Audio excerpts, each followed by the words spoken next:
عربی میں صدقہ ہر نیکی کے کام کو کہتے ہیں. مسلم شریف میں حدیث ہے سبحان اللہ کہنا بھی صدقہ ہے, الحمدللہ بھی صدقہ ہے, لا الہ الا اللہ بھی صدقہ ہے, راستے سے تکلیف دہ چیز کو دور کرنا بھی صدقہ ہے, تمہارا اپنی بیویوں کے ساتھ ازدواجی تعلق قائم کرنا بھی صدقہ ہے. صحابہ نے کہا یہ بھی صدقہ ہے. فرمایا ہاں اگر یہی ضرورت تم ایسی جگہ سے پوری کرو جو اللہ نے تمہارے لیے حرام کیا تو کیا تمہیں گناہ ہوگا؟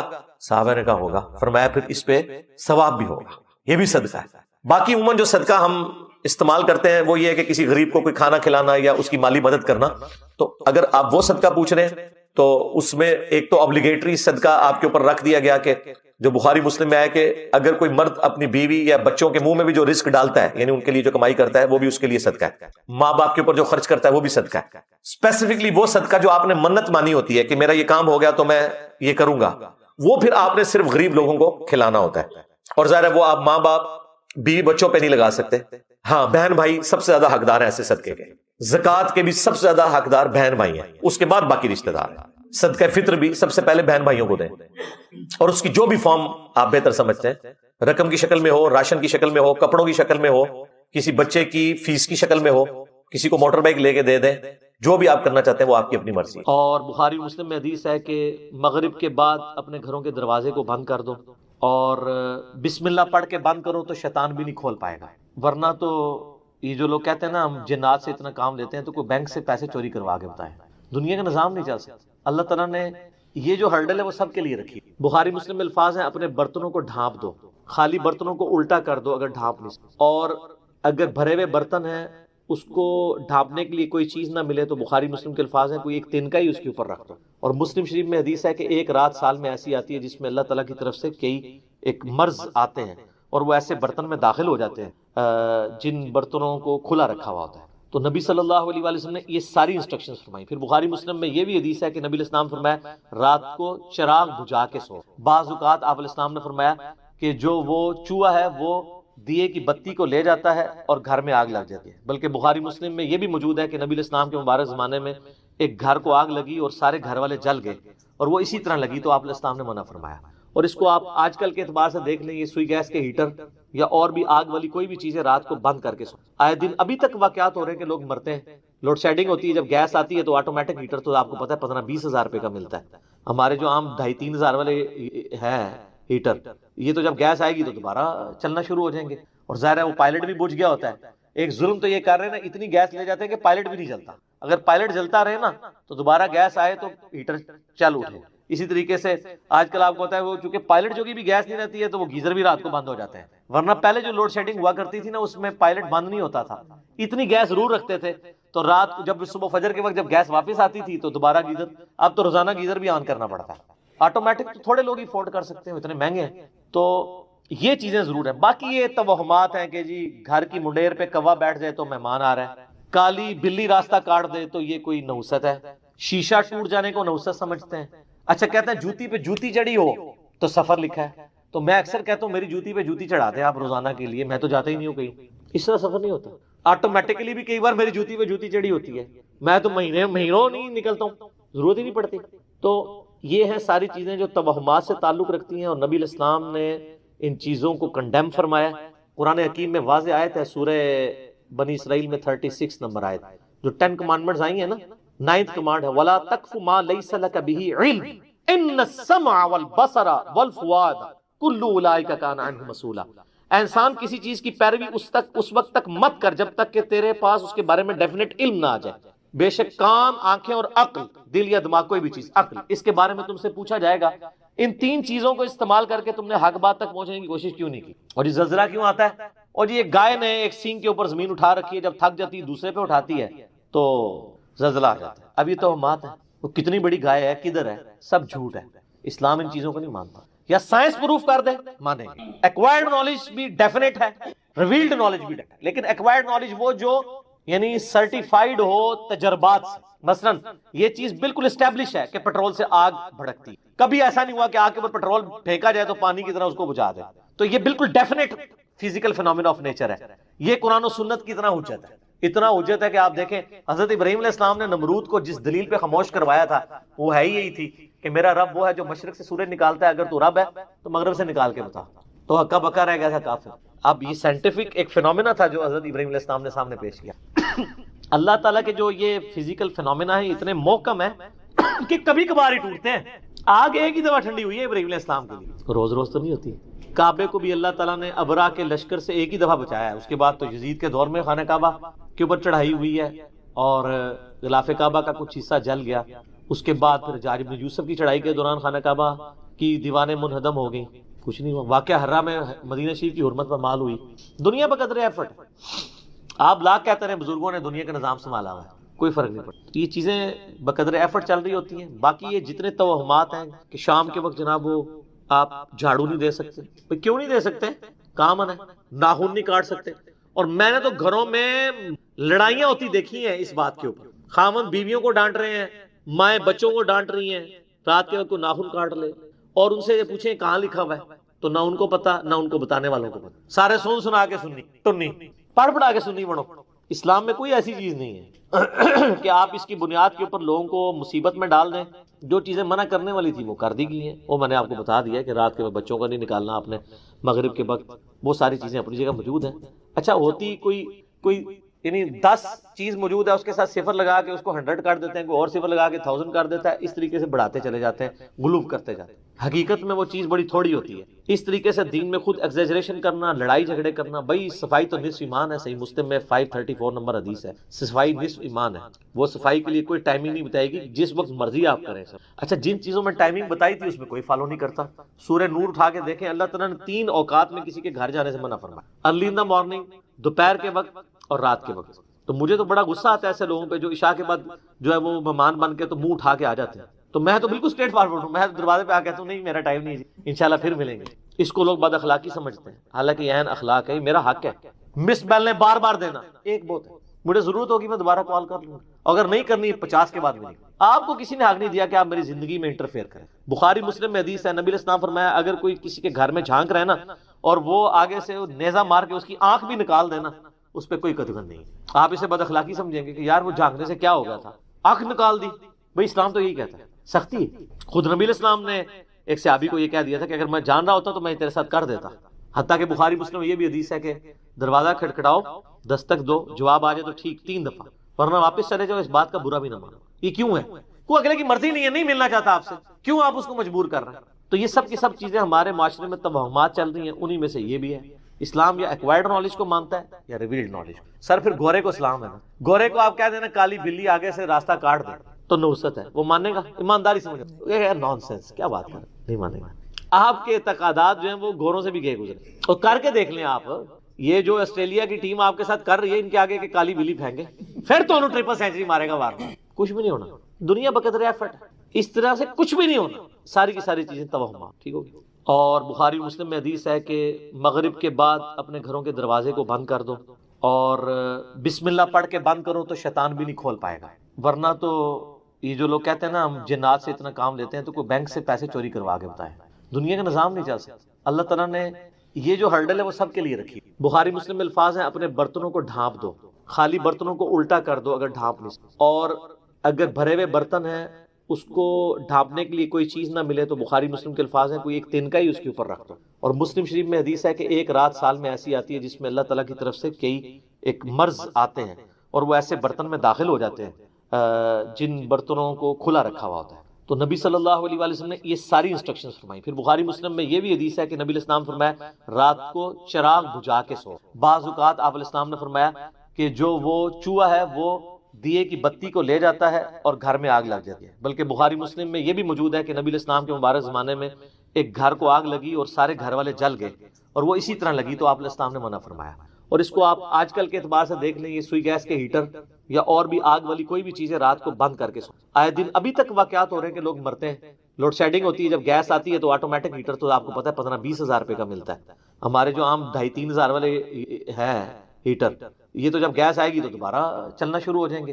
اور ظاہر ہے وہ پائلٹ بھی بجھ گیا ہوتا ہے. ایک ظلم تو یہ کر رہے ہیں نا، اتنی گیس لے جاتے ہیں کہ پائلٹ بھی نہیں چلتا. اگر پائلٹ جلتا رہے نا تو دوبارہ گیس آئے تو ہیٹر چل اٹھے. اسی طریقے سے آج کل آپ کو پتا ہے وہ چونکہ پائلٹ جو بھی گیس نہیں رہتی ہے تو وہ گیزر بھی رات کو بند ہو جاتے ہیں. ورنہ پہلے جو لوڈ شیڈنگ ہوا کرتی تھی نا اس میں پائلٹ بند نہیں ہوتا تھا، اتنی گیس ضرور رکھتے تھے تو رات کو جب صبح فجر کے وقت جب گیس واپس آتی تھی تو دوبارہ گیزر. اب تو روزانہ گیزر بھی آن کرنا پڑتا ہے. آٹومیٹک تو تھوڑے لوگ ہی افورڈ کر سکتے ہیں، اتنے مہنگے ہیں. تو یہ چیزیں ضرور ہیں. باقی یہ توہمات ہیں کہ جی گھر کی منڈیر پہ کوا بیٹھ جائے تو مہمان آ رہا ہے, کالی بلی راستہ کاٹ دے تو یہ کوئی نحوست ہے, شیشہ ٹوٹ جانے کو نحوست سمجھتے ہیں. اچھا کہتے ہیں جوتی پہ جوتی چڑھی ہو تو سفر لکھا ہے, تو میں اکثر کہتا ہوں میری جوتی پہ جوتی چڑھا دیں آپ روزانہ کے لیے, میں تو جاتا ہی نہیں ہوں کہیں. اس طرح سفر نہیں ہوتا. آٹومیٹکلی بھی کئی بار میری جوتی پہ جوتی چڑھی ہوتی ہے, میں تو مہینوں نہیں نکلتا ہوں, ضرورت ہی نہیں پڑتی. تو یہ ہیں ساری چیزیں جو توہمات سے تعلق رکھتی ہیں, اور نبی علیہ السلام نے ان چیزوں کو کنڈیم فرمایا. قرآن حکیم میں واضح آیت ہے سورہ بنی اسرائیل میں 36 نمبر آیت, جو 10 کمانڈمنٹس آئی ہیں نا, 9th کمانڈ ہے وَلَا تَقْفُ مَا لَيْسَ لَكَ بِهِ عِلْمٍ إِنَّ السَّمْعَ وَالْبَصَرَ وَالْفُؤَادَ كُلُّ أُولَٰئِكَ كَانَ عَنْهُ مَسْئُولًا. اے انسان کسی چیز کی پیروی اس وقت تک مت کر جب تک کہ تیرے پاس اس کے بارے میں ڈیفینیٹ علم نہ آ جائے. بے شک کان, آنکھیں اور عقل, دل یا دماغ, کوئی بھی چیز, عقل, اس کے بارے میں تم سے پوچھا جائے گا. ان 3 چیزوں کو استعمال کر کے تم نے حق بات تک پہنچنے کی کوشش کیوں نہیں کی؟ اور یہ زلزلہ کیوں آتا ہے؟ اور یہ گائے نے ایک سینگ کے اوپر زمین اٹھا رکھی ہے, جب تھک جاتی ہے دوسرے پہ اٹھاتی ہے تو زلزلہ آ جاتا ہے. اب یہ توہمات ہے, وہ کتنی بڑی گائے ہے, کدھر ہے, سب جھوٹ ہے.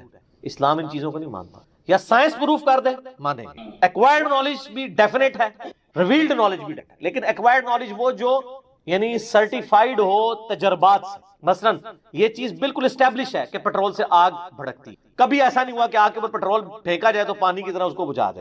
تو یہ بالکل definite physical phenomena of nature ہے.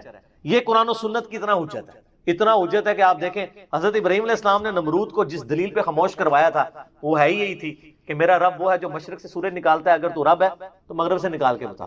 تو ہکا بکا رہ گیا تھا کافر. اب یہ سائنٹیفک ایک فینومینا تھا جو حضرت ابراہیم علیہ السلام نے سامنے پیش کیا. اللہ تعالیٰ کے جو یہ فزیکل فینومینا ہے اتنے محکم ہے کہ کبھی کبھار ہی ٹوٹتے ہیں. آگ ایک ہی دفعہ ٹھنڈی ہوئی ہے ابراہیم علیہ السلام کے لیے, روز روز تو نہیں ہوتی.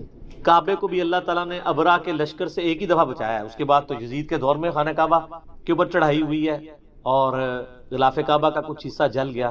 اس کے بعد پھر حجاج بن یوسف کی چڑھائی کے دوران خانہ کعبہ کی دیواریں منہدم ہو گئیں, کچھ نہیں ہوا. واقعہ حرہ میں مدینہ شریف کی حرمت پر مال ہوئی. دنیا بقدر ایفرٹ, آپ لاکھ کہتے ہیں بزرگوں نے دنیا کا نظام سنبھالا ہوا ہے, کوئی فرق نہیں پڑتا. یہ چیزیں بقدر ایفرٹ چل رہی ہوتی ہیں. باقی یہ جتنے توہمات ہیں کہ شام کے وقت جناب وہ آپ جھاڑو نہیں دے سکتے, کیوں نہیں دے سکتے؟ کام ہے, ناخن نہیں کاٹ سکتے. اور میں نے تو گھروں میں لڑائیاں ہوتی دیکھی ہیں اس بات کے اوپر. خاوند بیویوں کو ڈانٹ رہے ہیں, مائیں بچوں کو ڈانٹ رہی ہیں, رات کے وقت کوئی ناخن کاٹ لے اور ان سے یہ پوچھیں کہاں لکھا ہوا ہے, تو نہ ان کو پتا نہ ان کو بتانے والوں کو پتا. سارے سنا کے سننی ٹنی, پڑھا کے سننی بڑھو. اسلام میں کوئی ایسی چیز نہیں ہے کہ آپ اس کی بنیاد کے اوپر لوگوں کو مصیبت میں ڈال دیں. جو چیزیں منع کرنے والی تھی وہ کر دی گئی ہیں. وہ میں نے آپ کو بتا دیا کہ رات کے وقت بچوں کا نہیں نکالنا آپ نے, مغرب کے وقت, وہ ساری چیزیں اپنی جگہ موجود ہیں. اچھا ہوتی کوئی یعنی 10 چیز موجود ہے, اس کے ساتھ صفر لگا کے اس کو 100 کر دیتے ہیں, کوئی اور صفر لگا کے 1000 کر دیتا ہے. اس طریقے سے بڑھاتے چلے جاتے ہیں, غلوف کرتے جاتے ہیں. حقیقت میں وہ چیز بڑی تھوڑی ہوتی ہے. اس طریقے سے دین میں خود ایگزیجریشن کرنا, لڑائی جھگڑے کرنا. بھائی صفائی تو نصف ایمان ہے, صحیح مسلم میں 534 نمبر حدیث ہے, صفائی نصف ایمان ہے. وہ صفائی کے لیے کوئی ٹائمنگ نہیں بتائے گی, جس وقت مرضی آپ کریں سر. اچھا جن چیزوں میں ٹائمنگ بتائی تھی اس میں کوئی فالو نہیں کرتا. سورہ نور اٹھا کے دیکھیں, اللہ تعالیٰ نے 3 اوقات میں کسی کے گھر جانے سے منع فرمایا, ارلی ان دا مارننگ, دوپہر کے وقت اور رات کے وقت. تو مجھے تو بڑا غصہ آتا ہے ایسے لوگوں پہ جو عشاء کے بعد جو ہے وہ مہمان بن کے تو منہ اٹھا کے آ جاتے ہیں. تو میں تو بالکل اسٹریٹ فارورڈ ہوں, میں دروازے پہ آ کہتا ہوں نہیں میرا ٹائم نہیں, انشاءاللہ پھر ملیں گے. اس کو لوگ بد اخلاقی سمجھتے ہیں, حالانکہ یہ اخلاق ہے, میرا حق ہے. مس بیل نے بار بار دینا ایک بہت ہے, مجھے ضرورت ہوگی میں دوبارہ کال کر لوں, اگر نہیں کرنی 50 کے بعد ملے. آپ کو کسی نے حق نہیں دیا کہ آپ میری زندگی میں انٹرفیئر کریں. بخاری مسلم میں حدیث ہے, نبی علیہ السلام فرمایا اگر کوئی کسی کے گھر میں جھانک رہے نا اور وہ آگے سے نیزہ مار کے اس کی آنکھ بھی نکال دینا, اس پہ کوئی قدغن نہیں. آپ اسے بد اخلاقی سمجھیں گے کہ یار وہ جھانکنے سے کیا ہو گیا تھا, آنکھ نکال دی. بھائی اسلام تو یہی کہتا ہے, سختی. خود نبی علیہ السلام نے ایک صحابی کو یہ کہہ دیا تھا کہ اگر میں جان رہا ہوتا تو میں تیرے ساتھ کر دیتا. حتیٰ کہ بخاری مسلم یہ بھی حدیث ہے کہ دروازہ کھٹکھٹاؤ, دستک دو, جواب آ جائے تو ٹھیک 3 دفعہ, ورنہ واپس چلے جاؤ. اس بات کا برا بھی نہ مانو. یہ کیوں ہے؟ کوئی اگلے کی مرضی نہیں ہے, نہیں ملنا چاہتا آپ سے, کیوں آپ اس کو مجبور کر رہے ہیں؟ تو یہ سب کی سب چیزیں ہمارے معاشرے میں توہمات چل رہی ہیں, انہی میں سے یہ بھی ہے. اسلام یا ایکوائرڈ نالج کو مانتا ہے یا ریویلڈ نالج. سر پھر گورے کو اسلام ہے نا, گورے کو آپ کہہ دینا کالی بلی آگے سے راستہ کاٹ دے تو نوست ہے, وہ مانے گا؟ ایمانداری سمجھ, یہ نان سینس, کیا بات کر, نہیں مانے گا. آپ کے اعتقادات جو ہیں وہ گوروں سے بھی گئے گزرے, اور کر کے دیکھ لیں آپ. یہ جو آسٹریلیا کی ٹیم آپ کے ساتھ کر رہی ہے, ان کے آگے کے کالی بلی پھینگے پھر تو انہوں 3 سینچری مارے گا وار. جوڑے آسمانوں پہ بننے کا صرف ایشو نہیں ہے, بلکہ سب کچھ یہ آسمانوں پہ ہی ہو رہا ہے، تقدیر کے اندر تو اللہ تعالیٰ نے اپنے ڈیوائن وزڈم سے چیزیں لکھ دی ہوئی ہیں. ٹھیک. البتہ ظاہر ہے کہ اس کی ایگزیکیوشن دنیا میں ہوتی ہے، لیکن اس کا یہ مطلب نہیں ہے کہ آپ نے جو ہے وہ دنیاوی طور پہ نہیں چیزوں کو دیکھنا. لوگ جو ہے وہ شادی کے اوپر استخارے بھی کرواتے پھر رہے ہوتے ہیں. استخارہ تو بالکل اینڈ والی چیز. استخارہ تو اللہ سے مشورہ ہے، بندوں سے بھی مشورہ کرنا ہے. نبی علیہ السلام نبیوں کے صحابہ سے مشورہ کرتے تھے، استخارے پہ نہیں سب کچھ چیزوں کو چھوڑ دیا ہوتا. دنیاوی طور پہ آپ نے رشتہ کرتے وقت دیکھنا ہے کہ معاملات کیسے ہیں. وہ مسلم شریف میں 4 چیزیں بتائی گئی ہیں کہ عورت سے 4 وجہ کی وجہ سے لوگ شادی کرتے ہیں: اس کی خوبصورتی کی وجہ سے، اس کی مال کی وجہ سے، اس کی حسب و نسب کی وجہ سے، اس کی دینداری کی وجہ سے. پھر آپ نے فرمایا کہ اللہ کے بندو دینداری کو دیکھا کرو. ٹھیک ہو گیا؟ تو ان چیزوں کو دیکھنا چاہیے. باقی اگر کسی کی قسمت میں کوئی مسئلہ لکھا ہے تو وہ تو آپ دیکھ لیں. حضرت نوح علیہ السلام اور لوط علیہ السلام 2 پیغمبر ہیں. سورہ تحریم کا آخری رکوع پڑھ کے دیکھ لیں، ان کی بیویاں بھی کافرہ نکلی ہیں. وہ ایک علیحدہ معاملہ ہے. اپنی طرف سے کوشش کریں. باقی تقدیر میں جو کچھ لکھا ہے وہ اللہ نے اپنے علم سے لکھا ہوا ہے، مستقبل میں ہونے والا. نہ کہ ہمیں اس تقدیر کا پابند کیا ہوا ہے، بلکہ جو کچھ ہونا تھا وہ اللہ کے علم میں پہلے سے تھا. نہ یہ کہ اس نے پابند کیا کہ ہم یہ کریں. البتہ جب ہو جائے نا پھر آپ یہ کہہ سکتے ہیں کہ میری نصیب میں یہ لکھا تھا. ایک بندہ پیپر دینے کے لیے اسکول ہی نہیں جاتا اور فیل ہو جاتا ہے، پھر کہ جی میری قسمت میں ہی لکھا تھا. وہ تو خود ہی نہیں گیا، خالی پیپر دیا ہے، فیل آیا ہے. تو قسمت میں یہ لکھا تھا کہ اگر خالی پیپر دے گا تو فیل ہی ہوئے گا، اور اگر پڑھایا دے گا تو پاس ہو جائے گا. یہ بھی لکھا سی تو اسی وہ اڈاپٹ کر لیا. ٹھیک ہو گیا؟ باقی دعا کی تو امپورٹنس ہے. صحیح مسلم میں حدیث ہے، جو شخص یہ چاہے کہ اس کی عمر دراز کر دی جائے اور اس کے رزق میں برکت ہو تو وہ اپنے رشتہ داروں سے صلہ رحمی کرے. رشتہ داروں کے ساتھ حسن سلوک کرنے سے آپ کی دولت بھی بڑھتی ہے اور عمر بھی. اور رشتہ داروں میں پہلے نمبر پہ ماں باپ، بیوی، بچے اور بہن بھائی ہیں. باقی بعد میں لوگ رشتہ داروں سے فوراً سمجھتے ہیں کزنز، اور بہن بھائیوں کو چھوڑ دیتے ہیں، ماں باپ کو چھوڑ دیتے ہیں، بیوی بچوں کو چھوڑ دیتے ہیں. تو بخاری اور مسلم دونوں میں یہ حدیث کہ جس شخص کی یہ خواہش ہو کہ اس کے رزق میں برکت ہو اور عمر میں برکت ہو جائے، وہ اپنے رشتہ داروں کے ساتھ اس نے سلوک کرے. ظاہر ہے اس نے سلوک یہ ہے کہ آپ نے اخلاقی طور پہ بھی اور مالی مدد بھی ان کی کرنی ہے. ٹھیک. تو اس کا مطلب ہے دعا سے تقدیر بدلتی ہے.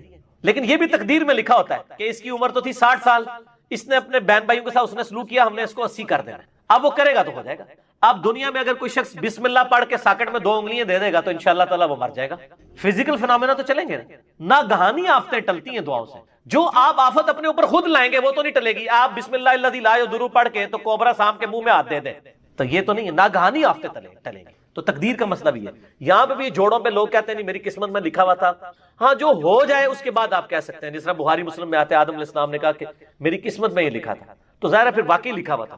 ایک بندے نے بھی غلط کام کیے نہیں اور کہ جی میری قسمت میں لکھا ہے کہ میں کرنا ہے، تو میں کہتا ہوں ایک بندہ کہتا نہیں میری قسمت میں لکھا ہے کل فجر کی نماز میں نے نہیں پڑھنی، تو سر میں ابھی آپ کی قسمت میں بدل دیتا ہوں کہ فجر کی نماز فلاں مسجد کی پہلی صف میں پڑھو، 1 لاکھ روپے لے لینا، یہ لو چیک.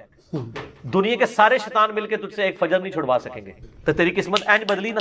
اور تقدیر کے اوپر مسئلہ نمبر 104 ABC 3 میرے لیکچر ہیں، میں نے ڈیٹیل کے ساتھ اس میں بتایا کہ بدقسمتی انسان خود کماتا ہے. اور سورہ طٰہٰ کے اندر بھی ایک آیت آتی ہے، یہ کریٹیکل ٹاپک ہے تو میں وہ آیت چاہ رہا ہوں یہاں پہ کوٹ کر دوں، بالکل اینڈ کے اوپر جاتی ہے. اللہ نے فرمایا بدبخت کون ہوتا ہے؟ وہ ہوتا ہے جو اپنی بدبختی خود کماتا ہے. سورہ طٰہٰ کی آیت نمبر ہے 123. یہ اب انگریزی عربی میں بعض اوقات میں 2 کو 3 پڑھ جاتا ہوں، وہ اس طرح جڑا ہوا لکھا ہوتا ہے چھوٹا سا. اس میں ہے کہ آدم علیہ السلام کو جب اللہ تعالیٰ نے زمین پہ اتارا تو کہا قال اهبطوا منها جميعا، ہم نے کہا کہ اب تم دونوں زمین پر اتر جاؤ، بعضکم عدو لبعض عدو، تم میں سے بعض کا دشمن ہوگا. فاما یاتینکم منی ہدی، اب جب کبھی کوئی ہدایت کی بات میری طرف سے تمہارے پاس آئے گی، یعنی نبیوں کے ذریعے کتابیں، فمن اتبع ہدایا، جو کوئی ہدایت کی پیروی کرے گا، فلا یضل ولا یشقى، جو کتابوں کی پیروی کرے گا نہ گمراہ ہوگا نہ بدبخت ہوگا. قرآن کی پیروی کرنے والا بدبخت نہیں ہوتا. قرآن کہہ رہا ہے سورہ طٰہٰ آیت نمبر 123، جو نبیوں پر اتری ہوئی کتابوں کی پیروی کرے گا لا یضل ولا یشقى، ٹھیک ہے جی، نہ وہ گمراہ ہوگا اور نہ شکی ہوگا. کیوں؟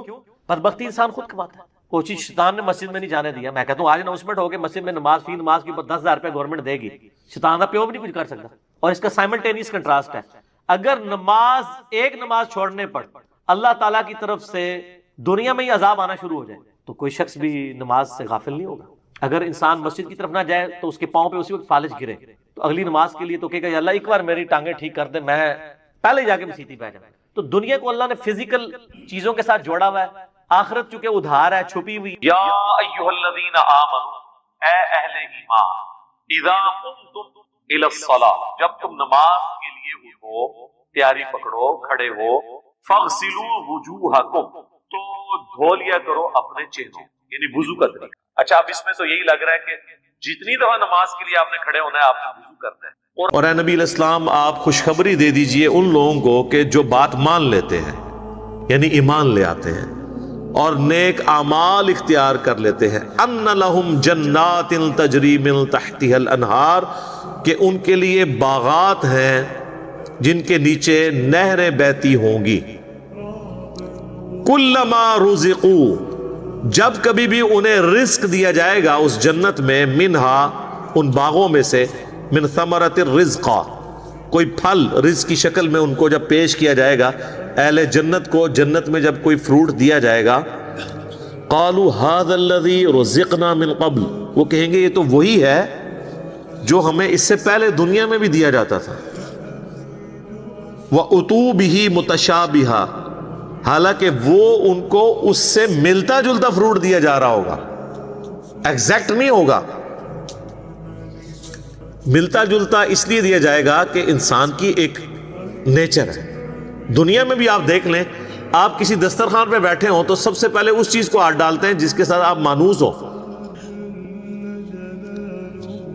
آپ کسی ولیمے پہ بھی جاتے ہیں تو آپ کے سامنے کوئی ایسی عجیب و غریب ڈش آ جائے تو آپ اس کے رسک نہیں لیتے کھانے کا کہ پتہ نہیں کیا ذائقہ ہو، الٹا پلیٹ بھر کے بیٹھ جاؤں اور اس دوران جو میں نے کھانا تھا وہ ختم ہی ہو جائے، یہ بھی چانس ہوتا ہے نا۔ تو انسان مانوس اس چیز کے ساتھ تھا جو پہلے اس نے اس کو ایکسپیرینس کیا ہو، یہ اللہ تعالیٰ نے انسان کی نیچر رکھی ہے۔ تو جنت میں بھی ابتدائی مہمان نوازی کے طور پہ جنتیوں کو وہ رزق دیا جائے گا جو دنیا میں وہ ایکسپیرینس کر چکے ہیں، آم، کیلا، انار، سیب، جو ہمارے ایکسپیرینس میں۔ اب دیکھنے میں تو وہ فروٹ دیکھنے میں تو ویسے ہی ہوگا، تو وہ کھانے سے پہلے یہ بات کریں گے کہ تو یہ وہی چیز ہے، ایتھے بھی آ کے وہی کچھ، لیکن اللہ فرمائے گا کہ ان کے اس کی طرح کا ہوگا لیکن ویسا نہیں ہوگا۔ اب انور اٹور کا ذائقہ اور ایک دیسی آم کا ذائقہ برابر ہو سکتا ہے؟ دیکھنے میں تو دونوں ایک جتنے ہوتے ہیں، شکل و صورت بھی ملتی جلتی ہوتی ہے، لیکن زمین آسمان کا فرق ہے ٹیسٹ میں۔ اسی طریقے سے چونسے کا ٹیسٹ ہو یا کسی دوسرے آم کا، وہ برابر نہیں ہو سکتا۔ تو یہ تو دنیا میں اللہ نے اتنا فرق رکھا ہوا ہے، تو آخرت میں جو آم دیا جائے گا وہ دنیا والا آم نہیں ہوگا، ہاں شکل و صورت میں ضرور ملتا جلتا ہوگا، لیکن اس آم کی تو کیا بات ہے۔ اللہ تعالیٰ جنت میں ہمیں اپنے محبوب صلی اللہ علیہ وآلہ وسلم کا پڑوس نصیب فرمائے، آمین۔ وَلَهُمْ فِيهَا أَزْوَاجٌ مُطَهَّرَةٌ، اور وہاں پہ ہوں گی ان کے لیے پاکیزہ بیویاں۔ پاکیزہ بیویاں دنیا کی بیویاں بھی اور جنتی حوریں بھی، وہ آگے چل کے ذکر آ جائے گا اس حوالے سے۔ اچھا، جنت میں جتنی بھی نعمتیں ہیں نا، ان میں جو یعنی ڈومیننٹ نعمتیں ہیں، ان کا کچھ نہ کچھ حصہ اللہ نے دنیا میں اس حوالے سے رکھا ہے کہ انسان اس نعمت کو ایکسپیرینس کر سکے، لیکن وہ زمین آسمان کا فرق ہے، لیکن کسی درجے میں ایکسپیرینس کروایا گیا، اور ایکسپیرینس کروایا گیا ہے تو تبھی ان چیزوں میں اٹریکشن ہے، اگر اٹریکشن نہیں ہوگی تو اس کے لیے تگ و دو کون کرے گا۔ اچھا، اس سے یہ بھی بات پتہ چلی کہ جنت کا لالچ بھی اللہ تعالیٰ خود دے رہا ہے، لہذا یہ جو ڈاکٹرین مشہور کی گئی ہے کہ ہمیں دوزخ کے ڈر کی وجہ سے یا جنت کی لالچ میں عبادت نہیں کرنی چاہیے، اللہ کے لیے کرنی چاہیے، تو یہ بالکل جعلی ڈاکٹرین ہے۔ اس کو مولا علی علیہ السلام کی طرف لوگوں نے منسوب کر دیا ہے کہ وہ کہتے تھے میں تو اللہ کی عبادت صرف اللہ کے لیے کرتا ہوں، جنت کی جو ہے وہ طلب میں یا دوزخ کے ڈر کی وجہ سے نہیں کرتا۔ اس کے اوپر بھی میرا ایک کلپ ریکارڈڈ موجود ہے کہ یہ ڈاکٹرین صوفیاء نے پیش کی ہے، یہ قرآن کی ڈاکٹرین نہیں ہے، کیونکہ جنت کا جو لالچ ہے اس کے پیچھے لگنا اللہ ہی کی تو اطاعت ہے۔ یہ جنت کا لالچ شیطان نے دیا ہے یا اللہ نے؟ تو اگر آپ جنت کو نگیٹ کرتے ہیں، جنت کا مذاق اڑاتے ہیں یا دوزخ کو ہلکا جانتے ہیں، تو آپ یہ جنت یا دوزخ کو بے عزت نہیں کر رہے ہوں گے، بلکہ آپ اللہ تعالیٰ کے خلاف بغاوت کا علم بلند کر رہے ہیں۔ یہ تو اس نے رکھی ہوئی ہے نا چیزیں، یہ ساری لالچیں وہی دیتا ہے۔ یہ وہ لالچ نہیں ہے جو بری بلا ہو، یہ وہ لالچ ہے جس کے لیے انسان کو کوشش کرنی چاہیے۔ قرآن پاک میں درجنوں آیات ہیں، آگے چلیں گے تو یعنی اللہ تعالیٰ فرماتا ہے کہ کوشش کرنے والوں کو ایسی جنت کے لیے کوشش کرنی چاہیے۔ خود اللہ تعالیٰ اس کی طرف. تو اسی طریقے سے یعنی جو ایک اللہ تعالیٰ نے سیکس کا جذبہ رکھا ہے انسان کے اندر، اس کا ایکسپیرینس دنیا میں کسی فارم میں کروایا، تبھی جنت کی حوروں کا لالچ دیا جا سکتا ہے. اور اسی طریقے سے جو فروٹ ہے اس کا ذائقہ دنیا میں رکھا ہے، جبھی جنت کی فروٹ کا آپ کو لالچ دیا جا سکتا ہے. باقی تو بخاری مسلم میں حدیث ہے کہ اللہ تعالیٰ نے جنت میں وہ نعمتیں تیار کر رکھی ہیں جو نہ کسی آنکھ نے دیکھی، نہ کسی کان نے سنی، نہ کبھی کسی کے دل پہ بھی اس کا گمان گزرا. وہ تو ان امیجنیبل ہے. یہ صرف متشابہات ہیں، چیزیں ملتی جلتی چیزیں دنیا میں، صرف بات سمجھانے کے لیے. اور دنیا کی نعمتیں تو فنا ہونے والی ہیں، لیکن ان نعمتوں کے ساتھ آ رہا ہے وَهُمْ فِيهَا خَالِدُونَ، وہ رہیں گے ہمیشہ ہمیش اس کے اندر. نہ ختم ہونے والی نعمتیں. اچھا دنیا میں کوئی بڑے سے بڑی بھی نعمت ہے نا، وہ اچھی انسان کو لگتی ہے، لیکن جیسے ہی اس کے چھوٹ جانے کا خیال آتا ہے تو دل کے اوپر غم کا غلبہ ہو جاتا ہے. اور جنت میں غم نہیں ہے، اس لیے جنت میں ہمیشہ کی نعمت ہے. بخاری اور مسلم کی حدیث ہے کہ میدان محشر میں لا کے مینڈے کی شکل میں موت کو قتل کیا جائے گا، اور جب بلایا جائے گا تو باقاعدہ ایک یعنی ندا کی جائے گی. جہنمی جو ہے جہنم کے کنارے پہ آ جائیں گے اس خوشی کی وجہ سے کہ شاید ہمارے نکلنے کے لیے کوئی اب سبب ہونے لگا ہے، اور جنتی جنت کے کنارے پہ آئیں گے اس ڈر کے ساتھ کہ ہمیں کہیں جنت سے نہ نکال دیا جائے. تو پھر اللہ تعالیٰ موت کو مینڈے کی شکل میں لا کے وہاں پہ ذبح کرے گا، اور پھر کہا جائے گا کہ جنتیوں کے لیے خوشخبری ہے کہ انہیں کبھی موت نہیں آئے گی، اور دوسری طرف جہنمیوں کے لیے ہمیشہ کا غم ہے کہ ان کو بھی موت نہیں آئے گی. قرآن میں آتا ہے سورہ فرقان میں، آج ایک موت نہیں کئی موتیں مانگو، موت نہیں تمہیں آئے گی. ہزاروں موتیں مانگو، موت نہیں آنے کی. کیونکہ موت آ جائے تو پھر تکلیف ختم ہو جائے، لیکن وہاں پہ موت نہیں آئے گی. اللہم اجرنا من النار، اللہم اجرنا من النار، اللہم اجرنا من النار، آمین. اللہم من احییتہ منا فاحیہ علی الاسلام، ومن توفیتہ منا فتوفہ علی الایمان، آمین. صحیح مسلم میں ایک حدیث ہے کہ جب جنتی جنت میں داخل ہونے لگیں گے تو ان کو ایک ندا کی جائے گی، جاتے ہی خوشخبری ملے گی، تمہارے لیے مبارک ہے، آج کے بعد تمہیں کبھی موت نہیں آئے گی، تم ہمیشہ زندہ رہو گے. آج کے بعد تمہیں کبھی بدحالی نہیں آئے گی، تم ہمیشہ خوشحال رہو گے. آج کے بعد تمہیں کبھی بڑھاپا نہیں آئے گا، تم ہمیشہ جوان ہی رہو گے. اور آج کے بعد اللہ تم سے کبھی ناراض نہیں ہوگا، ہمیشہ راضی رہے گا. یعنی دنیا میں تو سب سے بڑی اہل ایمان کے لیے ٹینشن ہی یہی ہے نا کہ میں نے یہ کیا تو ناراض نہ ہو جائے. جنت وہ جگہ ہے جہاں کچھ بھی کر لیں اللہ ناراض نہیں ہوگا. ہر وہ چیز جو دنیا میں بھی جرم تھی وہاں جا کے وہ جرم نہیں رہے گی. دنیا میں مرد کے لیے سونا پہننا حرام ہے، اور جنت میں سونے کے کنگن پہنائے جائیں گے، ریشم کا لباس پہنایا جائے گا. قرآن پاک میں آتا ہے، بخاری مسلم میں درجنوں احادیث ہیں. جسے شوق ہو تو مشکات المصابیح کی 3 جلد میں جنت والا چیپٹر پڑھ لیں تو آپ کو اندازہ ہوگا کہ جنت میں اللہ تعالیٰ نے کیا کچھ رکھا ہے انسان کے لیے. لیکن یہ بات اپنی جگہ ہے، ایک حقیقت ہے کہ جنت پہنچنا بڑا مشکل ہے. یہ سب سے بڑا المیہ ہے. یہ تو بابوں نے آپ کو ایک خدا کا تعارف کروایا نا کہ جنت تو اپنی جیب وچ ہے. کتابیں یہ نہیں بتاتی، کتابیں کچھ اور ہی بتاتی. صحیح مسلم میں حدیث ہے کہ اللہ تعالیٰ نے جنت کو ناگوار چیزوں سے ڈھانپ رکھا ہے. یعنی جنت تک پہنچنے کے لیے کئی ناگوار چیزوں سے آپ کو گزرنا پڑے گا، پھر جنت آئے گی. اور جہنم کو اللہ تعالیٰ نے خوشنما چیزوں سے ڈھانپ رکھا ہے. یعنی ہر اٹریکٹ فل چیز دوزخ کی طرف لے کے چلی جائے گی. ناگواری تو ہے نا. یعنی روزانہ 5 وقت نماز پڑھنا دنیاوی طور پہ ایک تردد تو ہے، سردیوں میں وضو کرنا ایک تردد تو ہے، گرمیوں کے روزے رکھنا ایک تردد تو ہے، حلال اور حرام کا فرق کرنا ایک تردد تو ہے، اور دوسری طرف آپ جو اپنی مرضی کے مطابق کوئی بھی کام کرتے جائیں وہ سیدھا آپ کو دوزخ کی طرف لے جائے گا، جو آپ اپنی مرضی سے کریں گے، اور جو اللہ کی مرضی سے کرنا پڑتا ہے اس میں تردد تو ہے، ظاہر وہ نفس کے خلاف ہے۔ تو یہ مسلم شریف کی حدیث کمال حدیث ہے کہ جنت ناگوار چیزوں سے ڈھانپی ہوئی ہے اور جہنم خوشنما چیزوں سے۔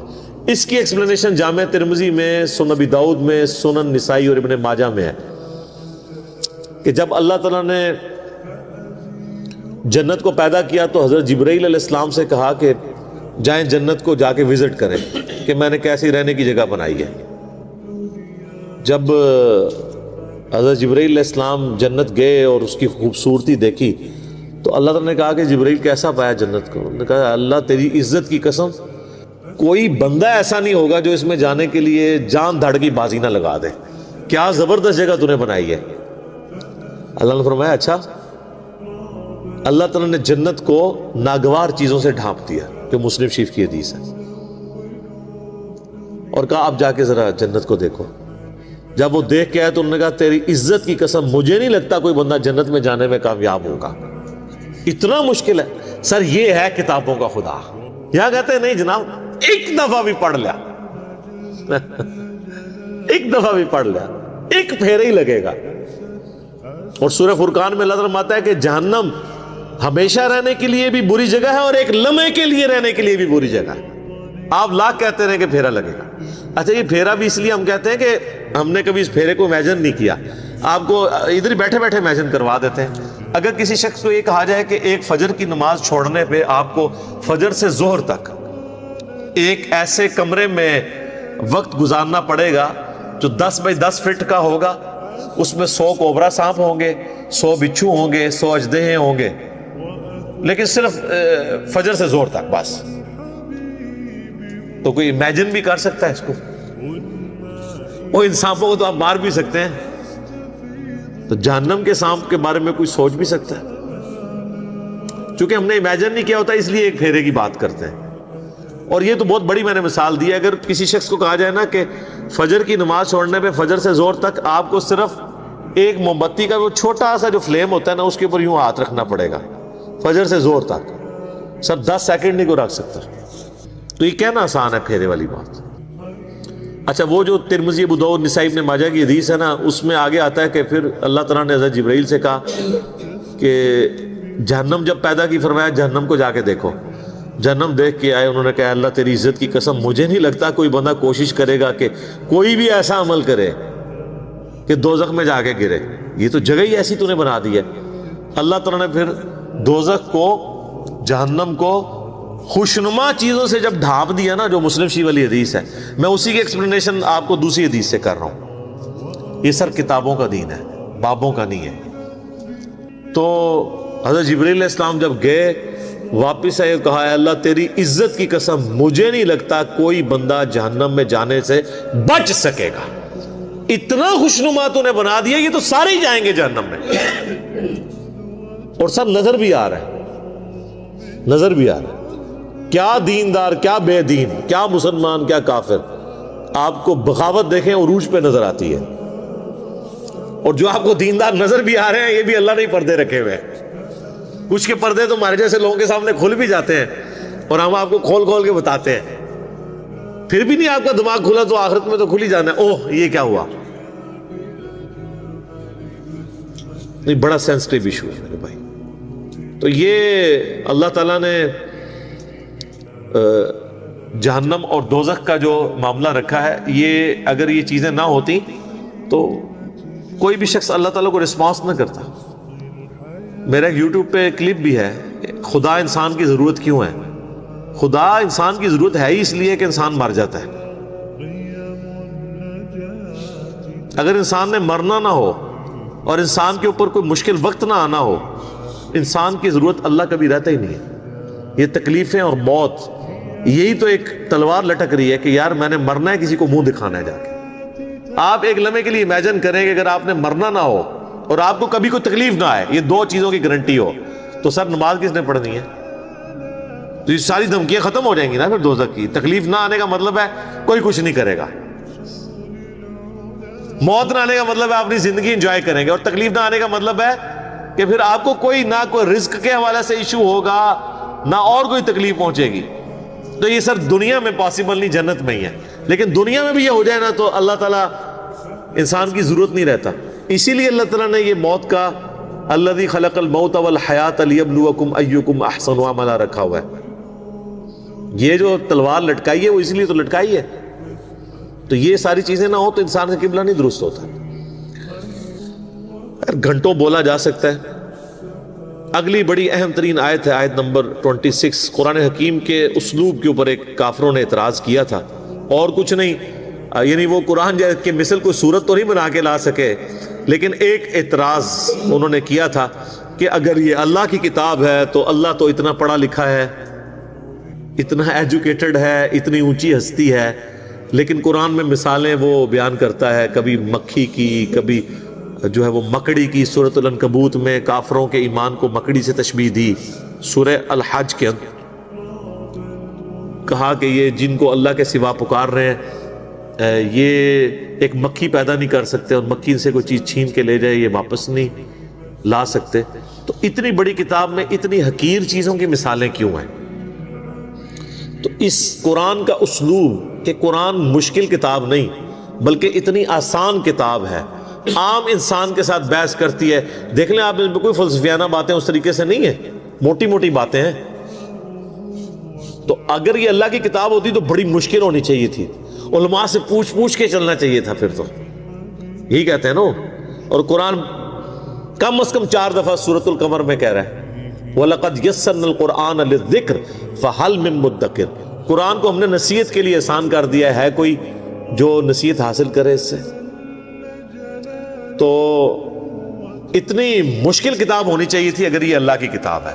تو اللہ تعالیٰ نے وہ متھ توڑی ہے.